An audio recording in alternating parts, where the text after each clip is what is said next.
بسم الله الرحمن الرحيم إن الله وملائكته يصلون على النبي يا أيها الذين آمنوا صلوا عليه وسلموا تسليما اللهم صل على سيدنا ومولانا محمد معدن الجود والكرم وآله وأصحابه وبارك وسلم.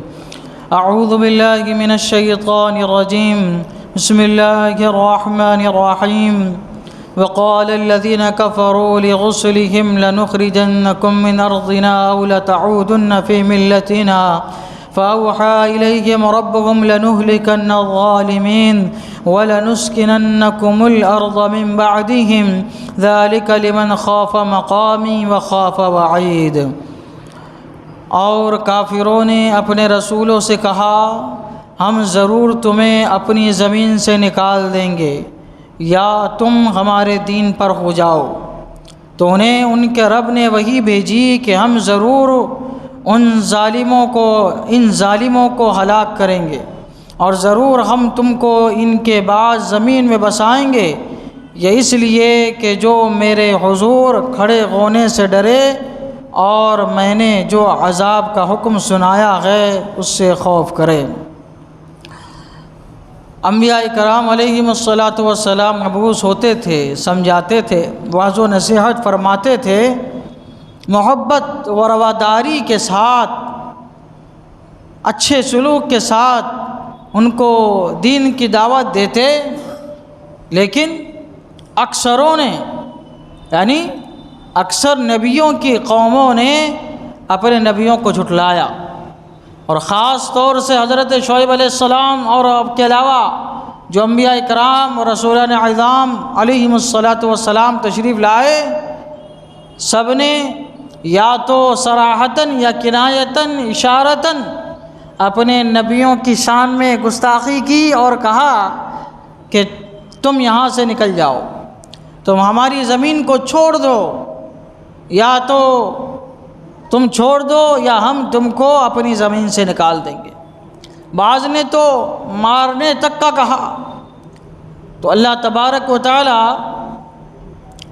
انہی کے قول کو ذکر کرتے ہوئے فرماتا ہے کہ کافروں نے اپنے رسولوں سے کہا، جب انہوں نے دین کی دعوت دی تو انہوں نے کیا کہا کافروں نے، ہم ضرور تمہیں اپنی زمین سے نکال دیں گے، یا تو تم یہ علاقہ چھوڑ کے چلے جاؤ یا تم ہمارے دین پر آ جاؤ. دو آپشن ہیں تمہارے پاس، یا تو ہمارا دین آبا و اجداد کا دین تسلیم کر لو یا تو تم نکل جاؤ. اب بتائیے، نبی کو پچھلی قومیں جو ہے اس طرح سے کلام کیا کرتی تھی، ایسی تکلیفیں ان کو دیا کرتی تھی. اللہ کی پیدا کی ہوئی زمین ہے اور نبی اللہ تعالیٰ کا محبوب بندہ ہے، اور انہی کو یہ کیا کہہ رہے ہیں کہ زمین چھوڑ کے چلے جاؤ. لیکن اللہ تعالیٰ فرماتا ہے جب یہ بدبخت لوگ اس طرح کہتے تو انہیں ان کے رب نے وحی بھیجی کہ ہم ضرور ان ظالموں کو ہلاک کریں گے. اے نبیوں اور ان کے امتیوں، تمہیں کہیں جانے کی ضرورت نہیں ہے، تمہیں نکلنے کی ضرورت نہیں ہے، بھاگنے کی ضرورت نہیں ہے، بلکہ اللہ تبارک و تعالیٰ ان کفار و مشرکین پر، گستاخان انبیاء پر عذاب آسمانی نازل فرما کے انہیں خود ہی ہلاک فرمائے گا. ان کو ہلاک فرمانے کے بعد پھر کیا ہوگا؟ اللہ تعالیٰ فرماتا ہے اور ضرور ہم تم کو ان کے بعد زمین میں بسا بھی دیں گے، ان کی جگہ پر تمہیں بسا بھی دیں گے. ظلم کرنے والے لوگ اپنے آپ پر، شرک سب سے بڑا ظلم ہے. ان شرک لظلم عظیم، اللہ تعالیٰ فرماتا ہے بے شک شرک سب سے بڑا ظلم ہے، اس لیے ان کو بار بار ظالم کہا جا رہا ہے. تو اللہ تبارک و تعالیٰ نے انبیاء سے فرمایا کہ ہم انہیں ہلاک کریں گے اور ان کی جگہ پر تم کو اور تمہارے ماننے والوں کو، امتیوں کو ان کی جگہ پہ بسائیں گے. یہ کس لیے ہے؟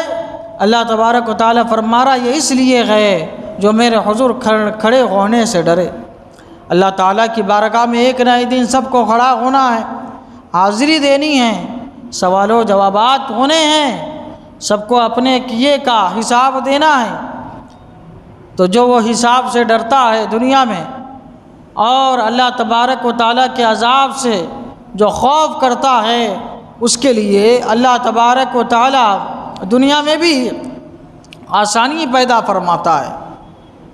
روایت میں آتا ہے، حدیث پاک میں ہے کہ جب کوئی شخص اپنے پڑوس پر ظلم کرتا ہے، اس کو تنگ کرتا ہے، اس کو تکلیف دیتا ہے، تو اللہ تبارک و تعالیٰ اس ظالم کو اس کے سامنے ہلاک کرتا ہے اور اس کے گھر کو مظلوم کو عطا فرما دیتا ہے۔